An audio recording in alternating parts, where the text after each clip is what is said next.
Hello guys, అందరూ ఎలా ఉన్నారు? మేమైతే చాలా బాగున్నాము. చాలా రోజులకి మళ్ళీ ఒక mini vlog with my voice over అనమాట. లాస్ట్ టైం మా కజిన్స్తో కలిసి పెట్టిన వీడియో చాలా మందికి చాలా నచ్చింది. అందుకే చాలా రోజుల తర్వాత గ్యాప్ వచ్చినా కూడా ఇట్లాంటి మినీ వ్లాగ్ పోస్ట్ చేస్తున్నాను. ఇది వచ్చేసి దసరా రోజు మార్నింగ్ అందరం కలిసి టెంపుల్కి అయితే వెళ్ళాము. ఇట్లా అందరం కలిసి బైక్స్ మీద వెళ్తుంటే వచ్చే హ్యాపీనెస్ వేరు అసలు. ఈ టెంపుల్ వచ్చేసి మన సిద్దిపేట దగ్గరలో ఉంటుంది. సిద్దిపేట వాళ్ళకైతే చాలా బాగా తెలిసి ఉంటుంది. సో నేను లాస్ట్లో అయితే చెప్తాను. టెంపుల్ అయితే అష్టాదశ శక్తిపీఠ టెంపుల్ అనమాట. చాలా బాగుంది.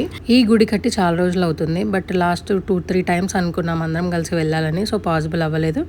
లాస్ట్కి దసరా రోజు కుదిరిందనమాట. టెంపుల్ అయితే చాలా బాగుంది. అష్టాదశ శక్తిపీఠాలను అయితే మనం అన్ని దగ్గరికి వెళ్ళి చూడలేం కాబట్టి ఈ ఒక్క టెంపుల్కి వస్తే అన్ని దర్శనాలు అయిపోతాయి అనమాట. మేము వెళ్ళిన రోజు చాలా తక్కువ మంది ఉండే, చాలా మంచిగా అయిపోయింది. 18 శక్తిపీఠాలు మీరు ఏదైనా శక్తిపీఠం దగ్గరికి వెళ్ళారా? వెళ్ళుంటే నాకు కామెంట్ సెక్షన్లో చెప్పండి. మేము వెళ్ళిన టైంలో ఒక ఫేమస్ పొలిటీషియన్ వచ్చారు. సిద్దిపేట పీపుల్కి అయితే చాలా బాగా తెలిసి ఉంటుంది. ఎవరో గెస్ట్ చేసేయండి. నేనైతే నెక్స్ట్ వీడియోలో చెప్తాను.